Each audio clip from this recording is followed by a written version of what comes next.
in 2014, before the general election in 2015, we held this massive protest, Bring Back Our Girls. This Bring Back Our Girls protest, our campaign, necessitated the arrival of APC-led government. Some people believe that some big political wins caused this insecurity and the kidnapping of those schoolgirls in Chibok, which was the reason why they were able to use that as a narrative to gain into power. In 2018, before the 2019 presidential election, again, the Nigerian president apologized for Boko Haram schoolgirls kidnapped. According to BBC, they said the Nigerian President Muhammadu Buhari has called the suspected kidnapping of dozens of schoolgirls by Boko Haram militants a national disaster. According to the report, they said the jihadis stormed the school in a town of Dabchi in the northeast on Monday, but it is unclear how many girls are missing. Parents have told the BBC that at least 100 students have not been found. The country leader said surveillance aircraft and more troops were being sent to help with the search. Why is it that a year to an election, you will hear that dozens of students has been kidnapped? In 2014 it happened. In 2019 it happened. And then again, it happened this time around, not a year to election, but a year after the election. Now over 287 students have been reportedly kidnapped, this time around in Kaduna State. And then we have the First Lady of Nigeria calling for a capital punishment if they have been apprehended. Whoever is kidnapping young people is sick, cruel, and a coward. Yes. Enough is enough. And I call on the state governors that once we take hold of them, they deserve capital punishment.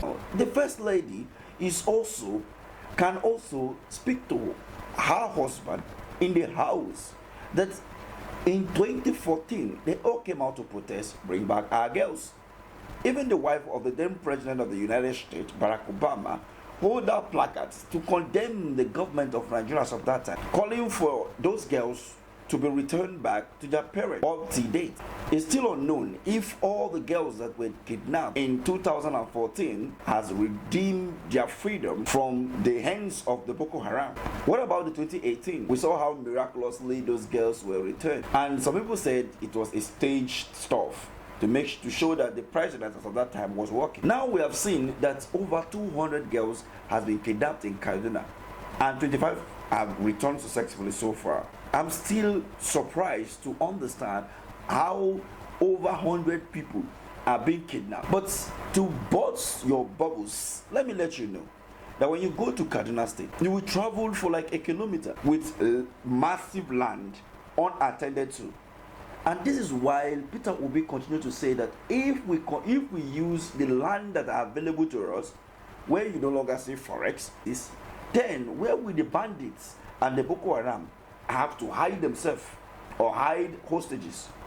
If those lands are being cultivated, you will not be able to see all these kind of shenanigans happening around. What happened to our security architect? The Nigerian police force a week ago said some of the kidnappings and killing is more or less being staged by Nigerians, that the level of insecurity and the kidnapping that is being reported is not as bad as people hear of it. But here is another one right in front of us with the First Lady. Even the president is aware of it. But even before I go further, the Senate president came out to say that the insecurity in Nigeria has reduced drastically since Bola Ahmed Tinubu assumed the office as the president of Nigeria. Wow. Don't forget that in December 2023, we saw what happened in Jos Plateau. Just a day ago, a few days ago, it happens in Benue State that over 30 people were killed in Benue State, broad daylight. Many people said that it was because the APC-led government was not present in Benue State as of the last 8 years. That was the reason why Benue were witnessing a lot of attack from wherever. But then now the APC is in power. So what happened? What changed? Sometimes they say it's politics. it is political. The attack is political. So who is attacking who now? Is it the PDP or which other political party is now attacking the APC?